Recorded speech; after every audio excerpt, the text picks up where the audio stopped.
السلام علیکم۔ وعلیکم السلام ورحمۃ اللہ۔ میں ایک یونیورسٹی اسٹوڈنٹ ہوں اور جی میرے گروپ میں نا کچھ لڑکیاں بھی ہیں، تو جی انٹینشنلی ایک دوسرے کو ٹچ کر لیتے ہیں، ہاتھ وغیرہ ٹچ ہو گئے، اس کے بارے میں کائنڈلی بریف کر دیجیے گا۔ اینڈ سیکنڈلی، آپ کا کیا اوپینین ہے اسموکنگ اینڈ شیشہ کے بارے میں؟ اوکے،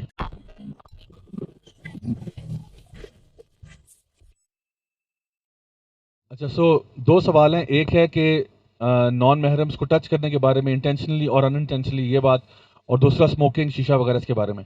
تو دیکھیے، جو پہلی بات ہے اس کے بارے میں نبی کریم صلی اللہ علیہ وسلم کی حدیث ہے۔ آپ نے فرمایا کہ یہ تمہارے لیے بہتر ہوگا کہ تمہارے سر میں لوہے کا کیل ٹھوک دیا جائے، بجائے اس کے کہ تم کسی ایسے شخص کو ہاتھ لگاؤ جو تمہارا محرم نہیں ہے۔ ٹھیک ہے، تو یعنی غلطی سے انسان کہیں بھیڑ میں گیا ہوا ہے، کہیں جہاں پہ غلطی سے ٹچ ہو گیا وہ اور بات ہے، بٹ جان بوجھ کے اتنی کلوز پراکسیمیٹی میں آنا جہاں پہ ٹچ ہو رہا ہے، کیونکہ آپ کا جو دل ہے نا، دل، یہ بڑی اہم چیز ہے۔ ٹھیک ہے، اور اللہ تعالیٰ نے یہی دیکھنا ہے قیامت کے دن، اور کچھ نہیں دیکھنا اللہ تعالیٰ نے۔ اللہ تعالیٰ فرماتے ہیں یوم لا ینفع مال ولا بنون الا من اتى اللہ بقلب سلیم۔ اس دن اللہ تعالیٰ نے نہ تمہارا مال دیکھنا ہے، نہ تمہاری اولاد دیکھنی ہے، اگر کوئی چیز دیکھنی ہے وہ قلب سلیم ہے۔ حدیث قدسی میں آتا ہے کہ اللہ تعالیٰ جو ہے وہ انسان کا چہرہ نہیں دیکھتا، اللہ تعالیٰ انسان کے کپڑے نہیں دیکھتا کہ اس نے کون سا ڈیزائنر کپڑے پہنے یا انسان کتنا حسین و جمیل ہے، لیکن اللہ تعالیٰ انسان کے دل کی حالت دیکھتا ہے۔ تو اب یہ جو دل ہے نا، سمجھیں کہ اس کی حفاظت کرنا بڑا ضروری ہے۔ دل آپ کا جو ہے نا، یہ ایک قلعہ ہے، یہ ایک فورٹریس ہے۔ ٹھیک ہے، فورٹریس ہے۔ اس فورٹریس کے کچھ دروازے ہیں جہاں سے شیطان داخل ہو سکتا ہے، کیونکہ شیطان چاہتا ہے آپ کے دل پہ حملہ کرنا۔ اس کو پتا ہے اگر آپ کا دل کرپٹ ہو گیا نا تو آپ گئے، یو فنشڈ۔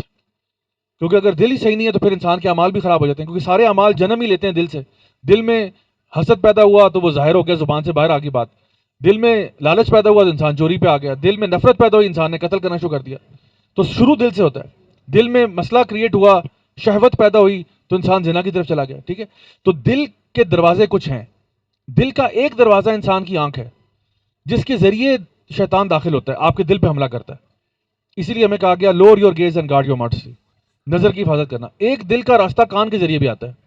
انسان جو کچھ سنتا ہے، اب صبح شام آپ سن رہے ہیں کہ جی اس کو پیار ہو گیا، اس کو محبت ہوگی، اس کو فلاں ہو گیا، آپ کہتے ہو یار ساروں کو ہی ہو رہا ہے، مجھے کیوں نہیں ہو رہا؟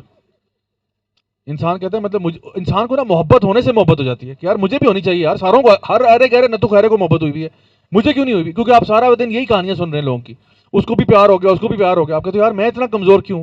امی امی کیا مجھے بچپن میں آرڈین والا نمک نہیں ملا؟ کیا ہو گیا بھائی؟ تو بات یہ ہے کہ کانوں کے ذریعے بھی انسان جو ہے نا اس دل میں شیطان اتر جاتا ہے، اور پھر ٹچ کے ذریعے، ٹچ کے ذریعے بھی پہنچتا ہے، یعنی ٹچ کے ذریعے بھی نا آپ کے بیچ میں کیمسٹری بننا شروع ہو جاتی ہے۔ تو اس لیے فرمایا کہ یہ بڑا ڈینجرس راستہ ہے، اور آپ نے اس لیے فرمایا کہ جو اگر آپ کے سر میں لوہے کا کیل ٹھوک دیا جائے یہ زیادہ آسان ہوگا، بجائے اس پنشمنٹ کے جو انسان کو تب ملے گی جو انسان نان محرموں کو چھو رہا ہے، کیونکہ یہ بھی ایک دروازہ ہے، اور آپ نے شیطان کے لیے اگر یہ دروازہ کھول دیا، آپ بے شک کہتے رہے نہیں نہیں یہ تو میری بہن کی طرح ہے، یہ تو نہیں نہیں کوئی بات نہیں ایسے ویسے۔ سر، نبی کی بات حق ہے۔ آپ نے فرمایا جب بھی دو نام محرم ایک ساتھ ہوں گے نا، ابھی ٹچ بھی نہیں ہو رہا، ابھی تو صرف ایسا ذکر ہو رہا ہے کہ دو نام محرم ایک ساتھ ہیں، آپ نے فرمایا اس میں تیسرا بھی ہوتا ہے، اور وہ شیطان ہوتا ہے۔ ایک چھوٹی سی کہانی سنا دوں آپ کو، چھوٹے سا واقعہ ہے۔ ہمارے جب میں کلاس 9th میں تھا نا، او لیولس میں، تو ہمارے ایک سینئر بھائی تھے، وہ 11th کلاس میں تھے جس سال انہوں نے پیپر دینے تھے۔ تو وہ نا انہوں نے ہمارے سے مطلب ان سے 4 سال بڑی ایک باجی تھی، ان سے ٹیوشن پڑھنا شروع کر دی فزکس کی، وہ میرا خیال ہے بیچلرس لیول میں تھی، تو فزکس کی ٹیوشن شروع کر دی۔ اب وہ ٹیوشن پڑھنے جا رہے ہیں تو ہم بھائی جان کو چھیڑتے تھے کہ مطلب بڑی ٹیوشنیں کیا ہو رہا ہے بھائی آج کل؟ تو کہتے تھے چھوڑو پرے یار، میری باجی ہیں یار، باجی ہیں۔ اچھا، ان باجی کو بھی ان کی جو کلاس فیلوز تھی وہ چھیڑا کرتی تھی، تو کہ جی بڑی تم ٹیوشنیں پڑھا رہی ہو، وہ کہتی کیا بچہ ہے، چھوٹا چھوٹا بھائی ہے، کیا ہو گیا بھائی، 4 سال چھوٹا ہے۔ لانگ سٹوری شارٹ، یہ 5 سال کے بعد ان کی شادی ہوگی۔ تو کہنے کا مقصد یہ ہے کہ اللہ تعالیٰ کے نبی نے جو بات کی ہے نا وہ کسی مقصد سے کہی ہے۔ ٹھیک ہے، چلو وہ تو اللہ کا شکر اور کرم ہے کہ شادی ہوئی ہے، ورنہ ہوتا کچھ اور ہے۔ ٹھیک ہے نا، تو اس لیے انسان اپنے آپ کو گناہ سے بچائے اور ان چیزوں سے اپنے آپ کو دور رکھے۔